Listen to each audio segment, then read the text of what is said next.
Welcome back to another episode of Rock Boys Football, college football playoff games quickly approaching. Want to take another deep dive into this Alabama-Michigan matchup and specifically focus on this Michigan team. Talk about some keys for Michigan to knock off Nick Saban and this Alabama program. We just took a look at Alabama, talked about some keys for Alabama to beat Michigan. Now the attention focused on this Michigan program. Really excited to get into this. Before we do, just want to say thank you to you guys. There has been just a tremendous amount of support for all of these game breakdowns, and a shout out to the Michigan fans. Many of you guys know the fellas are Michigan fans. Nothing more in this world the boys like more than talking some Michigan football. Can't thank you guys enough for rocking with the fellas. If y'all do enjoy the content, consider subscribing to the channel. Dill, I'm going to give you the floor here. How Michigan beats Alabama. I think a lot of it will be about using Colson Loveland. And if you're a Michigan fan, I think you know when this Michigan offense is operating at its best, he is heavily involved in this game plan. You saw against Ohio State, probably the best defense Michigan will see, possibly even including Alabama. They really did use him and used him well. And he took that game over in a way that, again, when he does that, I think Michigan can be very hard to stop, in addition to what they like to do on the ground. I look at this Michigan game. It's the game of football is about matchups and finding the matchups that favor your team. And you look at how, and we talked about this with Alabama. You take a look at the boundary corners versus our boundary wide receivers, Cornelius Johnson, Roman Wilson.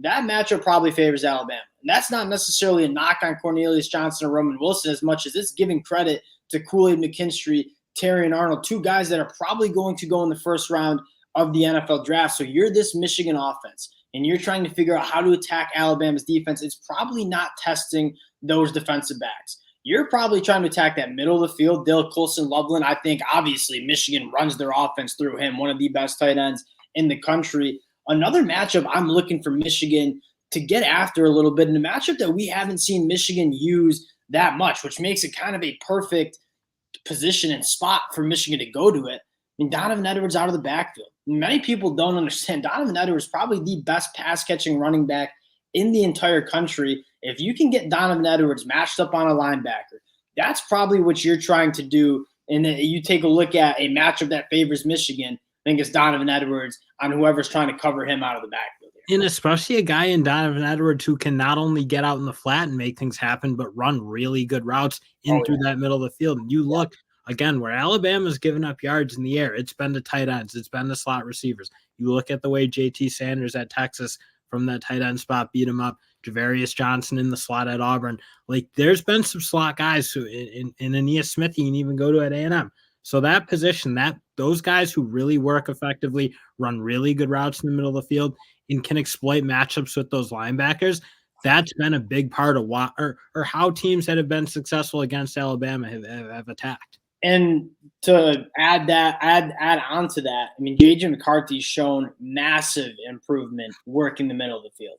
And again, Colson Loveland, throw in A.J. Barner, maybe throw in a guy like Samaj Morgan, Donovan Edwards. Those are probably the matchups that you're trying to attack, as opposed to, hey, we're going to try to have Cornelius just go one-on-one with Kool-Aid McKinstry and win.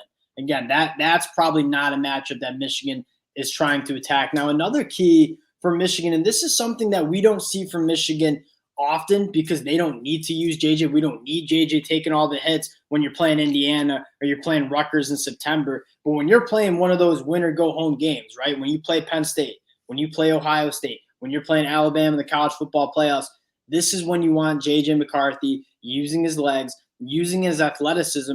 I think Michigan's going to go to JJ McCarthy, not only in terms of extending plays and scrambling, but you're probably going to see some design runs for JJ as well, because you look at Alabama and some of the things that they've struggled with on defense, the quarterbacks with their legs that they've seen, Jaden Daniels, a guy like Peyton Thorne, that has beaten them at times. I mean, the way they were able to use Peyton Thorne at Auburn to set those design runs up and not only let Peyton Thorne eat a little bit, but those running backs hit some huge, huge plays and were able to find a little bit of space, which, again, will be a key thing, because I don't think you can base run on Alabama. They've been really good against those, like Georgia even, for example. They don't really use Carson Beck to run at all.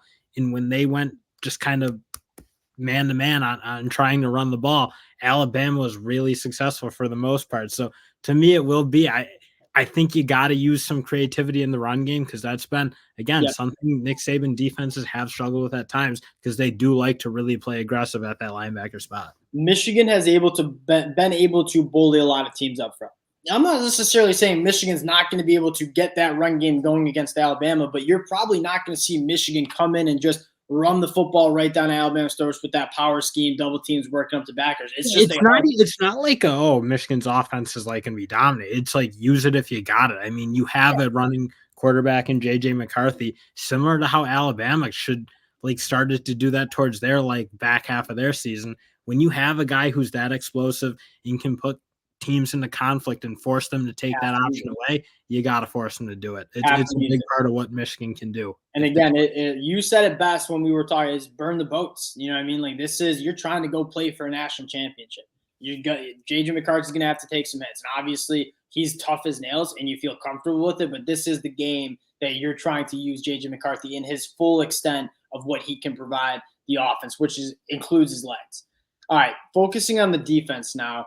I think the number one thing for Michigan is how do you handle Jaylen Milroe? And you've seen teams try to do different things to stop Jaylen Milroe and this Alabama team. Georgia went to the two spies, right? They had two linebackers spying Jaylen Milroe. Just quite frankly didn't work. If I'm Michigan, what I'm most excited for this Michigan team in this matchup is Jesse Minter's had a month to prepare with what he wants to do to stop Jaylen Milroe. And I'm really excited to see what he does in order to kind of keep Jaylen Milroe uncomfortable and not using his athleticism to hurt this Michigan defense. And one thing, frankly, I think is very much the benefit of Michigan is when you've seen really dominant defensive lines go play Alabama, you've seen them able to put some pressure on them. And in Georgia, they just didn't have that defensive line this year. I think in terms of the really good ones, A&M was really, really good, and you saw them make Jaylen Milroe very uncomfortable and make it very hard to score. I'd like to think Michigan can kind of come in as maybe the best defensive line they've seen and go be really physical and kind of, again, take away what they want to do, which is be able to move guys off the line of scrimmage and run the ball. I think Michigan, I'd like to think, is tough enough to be in the middle to kind of take that option. If you're able to stop, this is kind of in my experience of watching Alabama and kind of preparing this podcast here is you're looking at how to make Alabama and Jaylen Milroe uncomfortable. And I think the number one thing you can do, and this is exactly what we talked about with what Alabama needs to avoid, is stopping the run, winning up front, and kind of keeping Jaylen Milroe in this Alabama offense in those third and obvious passing situations. So that's when Jaylen struggles the most. When Michigan is able to keep those two safeties back, play the kind of that softer zone coverage, have their eyeballs on Jaylen Milroe, be able to deal with him when he decides to extend the plays, that probably favors Michigan. And Dill, another thing that I guess I'll just ask you this one. Michigan has had a lot of success running stunts and playing some games in terms of their pass rush lanes. I wonder if you see much of that against Jaylen Milroe, who, if you do get out of your pass rush lanes, he will make you pay. And that'll be an interesting thing because, again, I think you're right. If you like to try to stunt out into you're going to need to design them so that you have the middle of the defense dealt with because sometimes Michigan does like to attack edges, especially Mason Graham and Chris Jenkins, who are two very athletic defensive tackles. They like to kind of rush upfield a little bit.